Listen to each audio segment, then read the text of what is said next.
What the hell happened to American horror? If you ask any horror fan to name their 5 favorite films, you'll likely get at least a couple from the 70s or 80s. Maybe one from the 90s. Maybe some classics in there, if you ask me. Maybe mostly classics. But you're not going to get a lot of recent films. At least not recent American films. Why is that? Well, there's a lot of reasons, but I believe that the biggest part of it is that the distribution system has failed the horror genre. You see, in the old days, a film would come out and play the local theater, and then it would have 6 months to roll around the local area and find its audience, start a conversation around the film, a conversation between actual people, not something online and distant, not worrying about what one influencer thinks or the other. Now, this was real people talking for 6 months of a theatrical release. Not one weekend or 1 month. It had time to organically grow a fan base, and a fan base that would stick with it.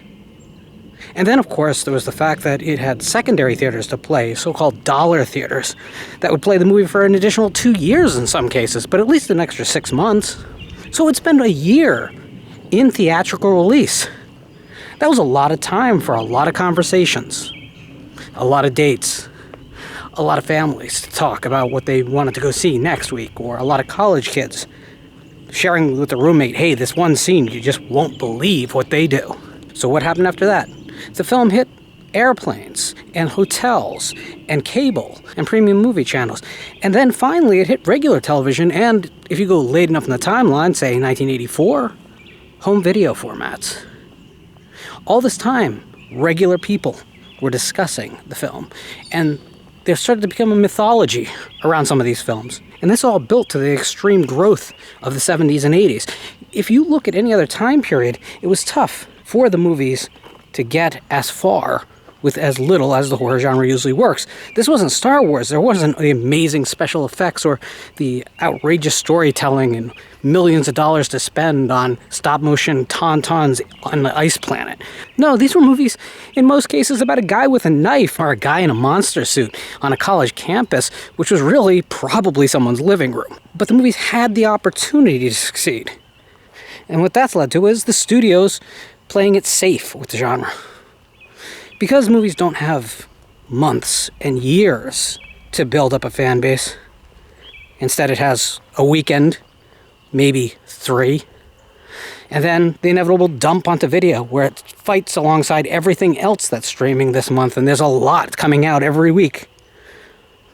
In a lot of cases, movies that in the past would have been huge successes are relegated to a couple weeks of profit.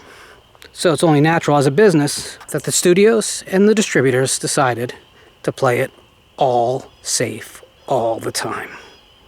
And that means we get reboots, we get late in the game sequels, whereas the last installment was 10, 15 years ago, but we're giving it one more college try. And I'm tired of it. And I think you're tired of it too. We want new, we want original, but the truth is, the release system does not favor original works. Hellfest was released 2 weeks before Halloween 2018. It had very little room to operate. And although the film did turn a profit, it only did so because its budget was so reasonable and they spent very little on advertising. If this had been 1984, the film would have had a couple months to find its audience and the competition wouldn't have made or broke it. Other countries simply don't have the system America has, and as a result, they're making innovative new films. Films that you're happy to see. Films that are helping the horror genre to progress in exciting new directions. But if they're all in Hindi or Tamil or Malay, the amount of people who are going to see them is just less. Where does that leave us? And how can we fix it? Well, the truth is, fixing it's not the hardest thing. We just all have to start supporting projects as they come out that are original. That means that a film like Countdown, no great shakes, but at least it wasn't a reboot or another sequel to an old property, should have been something we all ran to. But we were skeptical, because we know that even though it was not a property that we recognized, the suspicion that it was just a variation on a theme that was easily marketable. We all felt that, right? Is it right? Is it wrong? Well, as we all looked at it and said, that looks kind of Final Destination to me. we gave up on another original property. We've got to stop that. And one more thing. We have to recognize that sometimes we're going to spend money on films that are not worth our money. It's the cost of admission.